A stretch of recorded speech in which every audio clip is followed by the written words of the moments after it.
ஓம் சாந்தி. 13/7/2026 திங்கட்கிழமை. வாணி தரும் வசந்தம்.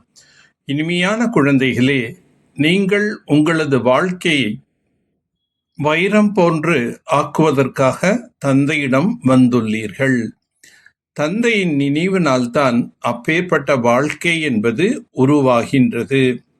பாபா கூறுகின்றார், இனிமையான குழந்தைகளே, எந்த பழைய சம்பந்தங்கள் என்பது துக்கத்தை தருகின்றதோ அவர்களது மோக வலையிலிருந்து புத்தியை நீக்கி தற்சமயம் என் ஒருவனையே நினைவு செய்யுங்கள். அவர்களுடன் வாழ்ந்து கொண்டே மனதை என்னிடம் ஈடுபடுத்துங்கள்.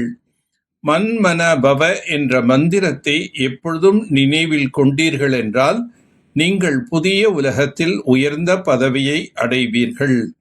ஆன்மீக குழந்தைகளுக்கு பிரம்மா உடலில் வந்து புரிய வைத்துக் கொண்டிருக்கின்றார்.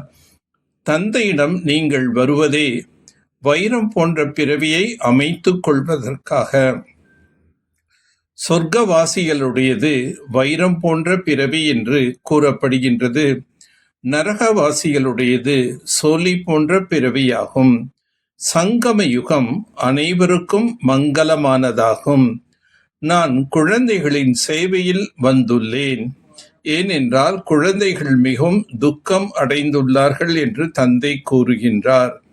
ஞானத்தினால் உங்களுக்கு முன்னேறும் கலை என்பது ஏற்படுகின்றது. ஒருபுறம் சிவ தந்தைக்கு பூஜை செய்து கொண்டே இருக்கின்றார்கள், மறுபுறம் சிவபாபா உங்களை பூஜைக்கு உரியவராக ஆக்கிக் கொண்டிருக்கின்றார்.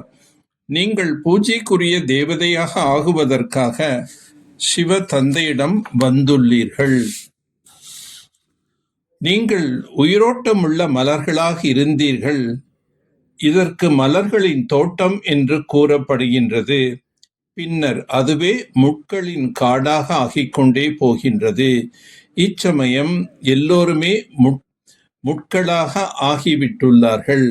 பிறகு முட்களிலிருந்து மலராக எவ்வாறு ஆகுவது என்பதை தந்தை வந்து புரிய வைக்கின்றார். ஒருவருக்கொருவர் துக்கம் கொடுப்பது முள் குத்துவது போல் ஆகும். சத்தியுக ஆரம்பத்தில் தங்கச் சுரங்கங்கள் நிரம்பியதாக இருந்தது. தங்க மாளிகைகள் அங்கு கட்டினார்கள். இங்கு மண்ணால் செங்கல் தயாரிக்கின்றார்களோ அதே போல அங்கு தங்கத்தால் செங்கற்கள் தயாராகின்றன. சத்தியுகத்தில் தங்கம் இருக்கும். இங்கே பாருங்கள், மண்ணால் செங்கல் கூட கிடைப்பதில்லை.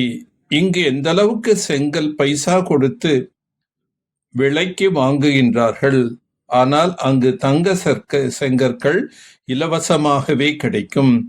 இரவுக்கும் பகலுக்குமான வித்தியாசம் உள்ளது. பின் ஏன் புது உலகத்தில் உயர்ந்த பதவி அடைவதற்காக முயற்சி செய்யக்கூடாது? இங்கு மோகத்தின் வலையில் ஏன் சிக்க வேண்டும்? கும்பமேளா நடைபெறுகின்றது. அதில் எத்தனை பேர் போய் கங்கா ஸ்நானம் செய்கிறார்கள். ஆனால் அதில் எதுவும் நன்மை ஏற்படாது. அதனால் யாரும் தூய்மையாக ஆகுவதில்லை. தந்தை வந்து ஞான மழை பொழிகின்றார். உங்கள் மீது ஞான மழை பொழிந்து கொண்டிருக்கின்றது. அதன் மூலம் மீண்டும் முட்களின் காடு மலர்களின் தோட்டமாக ஆகிவிடும். முழு உலகத்தின் மீதும் ஞான மழை பெய்கின்றார். ஆகவே முழு உலகம் பசுமை நிறைந்ததாக மாறிவிடும். வைரம் வைடூரியங்களின் சுரங்கங்கள் புதியதாக இருக்கும். எப்படி கர்மம் செய்கிறார்களோ அவ்வாறே பதவியை அடைகிறார்கள். இப்பொழுது உங்களை ராஜாக்கெல்லாம் ராஜாவாக ஆக்குகிறார். பாபா, நாங்கள் சமர்ப்பணம் ஆகின்றோம் என்று நீங்கள் கூறுகின்றீர்கள். இப்போது நீங்கள் பாபா மீது சமர்ப்பணம் ஆகின்றீர்கள். உடல், மனம், பொருள் ஆகிய எல்லாவற்றையும் கொடுத்து விட்டீர்கள். இப்பொழுது ட்ரஸ்டியாக இருங்கள் என்று தந்தை கூறுகின்றார். உங்கள் வீடு வாசலை பராமரியுங்கள். எல்லாமே சிவ பாபாவுடையதாகும். நான் உங்களுடையவன் ஆவேன். உங்களைத்தான் நினைவு செய்கின்றேன் என்று மனதார சமர்ப்பணம் ஆக வேண்டும். சமர்ப்பணம் ஆகிய பின் ஒரு தந்தையின் நினைவிலிருந்து குடும்பத்தின் கடமைகளை செய்ய வேண்டும்.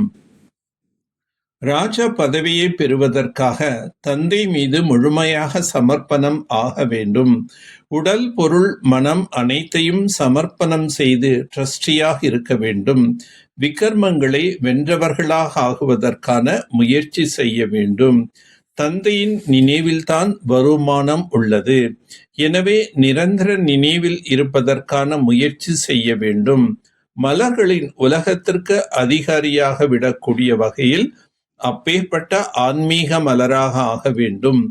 உள்ளுக்குள் எந்த ஒரு முள் கூட இருக்கக்கூடாது. ஒரு தந்தையிடம் முழு உலகையும் அனுபவம் செய்யும் எல்லையில்லா வைராக்கியம் உள்ளவர் ஆகுக. ஒரு தந்தை மட்டுமே தனது உலகமாக நினைப்பவரே எல்லையில்லா வைராக்கியம் உடையவர் ஆவார். தந்தையை தன் உலகமென உணர்ந்தவர்கள் தன் உலகிலேயே உறைந்திருப்பார். வேறு பக்கம் செல்லவே மாட்டார் எனும்போது தானாகவே ஒதுங்கிவிடும். உலகத்திற்குள் மனிதர்கள், வைபவங்கள் அனைத்தும் வந்துவிடும். தந்தையின் செல்வமே தனது செல்வமானதால் இதே நினைவால் எல்லையில்லா வைராக்கியம் அடைவார். எவரையும் பார்த்தும் பாராதிருப்பார். எதுவும் கண்ணில் தென்படாது. சக்தி வாய்ந்த மனோநிலை அனுபவம் செய்ய வேண்டுமெனில் ஏகாந்தம் மற்றும் இனிமையின் சமநிலையில் இருக்க வேண்டும். பிரஜைகளின் பாதுகாப்புக்காக கோட்டை கட்டப்படுகின்றது.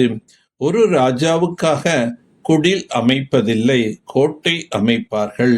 நீங்கள் அனைவரும் தனக்காகவும் துணையாக இருப்பவர்களுக்காகவும் பிற ஆத்மாக்களாகவும் ஜுவாலா வடிவிலான நினைவென்னும் கோட்டையை கட்டுங்கள். நினைவு சக்தி வாய்ந்த அக்னி ஜுவாலையாக இருந்தால் ஒவ்வொரு ஆத்மாவும் பாதுகாப்பினை அனுபவம் செய்வார்கள். நல்லது. ஓம் சாந்தி. ஓம் சாந்தி. ஓம் சாந்தி.